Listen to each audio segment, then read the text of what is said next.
Saya Cynthia Rompas. Saudara calon Wakil Presiden Mahfud MD mengingatkan Hakim MK agar penyelesaian sengketa Pilpres tidak berpatokan pada angka hasil pemilu. Mahfud pun mengutip ucapan Yusril yang pernah mengkritik MK agar Mahkamah Konstitusi jangan menjadi mahkamah kalkulator. Pernyataan Mahfud ini disampaikan di hadapan Hakim MK dalam persidangan perselisihan hasil pemilu sesi kedua. Dalam gugatannya, Mahfud mengingatkan fungsi lembaga MK yang pernah mendapat apresiasi karena berani memutus perkara dengan mempertimbangkan aspek substantif. Mahfud lalu menyinggung kritik Yusril terhadap MK sebagai mahkamah kalkulator saat menjadi saksi ahli tim Prabowo Hatta di sengketa Pilpres 2014. Saudara termohon dari KPU. Mahaguru Hukum Tata Negara Profesor Yusril Iza Mahendra saat ikut menjadi ahli pada sengketa hasil pemilu 2014 dan bersaksi di MK pada tanggal 15 Juli mengatakan bahwa penilaian atas proses pemilu yang bukan hanya pada angka harus dilakukan oleh MK. Pandangan ini bukan pandangan lama, melainkan pandangan yang selalu baru, yang justru terus berkembang sampai sekarang. Menjadikan MK hanya sekedar mahkamah kalkulator, menurut Pak Yusril, adalah justru merupakan pandangan lama yang sudah diperbarui sekarang. Ketua Tim Hukum Anies Muhaimin, Ari Yusuf Amir menyebut putusan Mahkamah Konstitusi yang mengubah syarat usia Capres-Cawapres merupakan awal dari kecurangan pelaksanaan Pilpres. Ari menjelaskan putusan MK yang membuat putra Presiden Jokowi, Gibran Raka Buming Raka, bisa maju dalam kontestasi Pilpres menjadi sumber kecurangan dan intervensi pemerintah demi memenangkan Prabowo Gibran.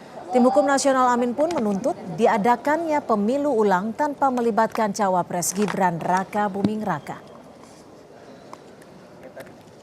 Yang pertama, adanya putusan Mahkamah Konstitusi, selanjutnya kami sebut Mahkamah, mengenai perubahan syarat usia calon presiden dan calon wakil presiden yang diubah di menit terakhir.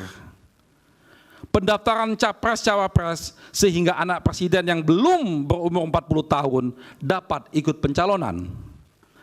Akibatnya, proses yang tidak netral sedari awal itu telah menyebabkan pelanggaran azas dan prinsip penyelenggaraan pemilu sebagaimana disebut dalam konstitusi dan undang-undang pemilu.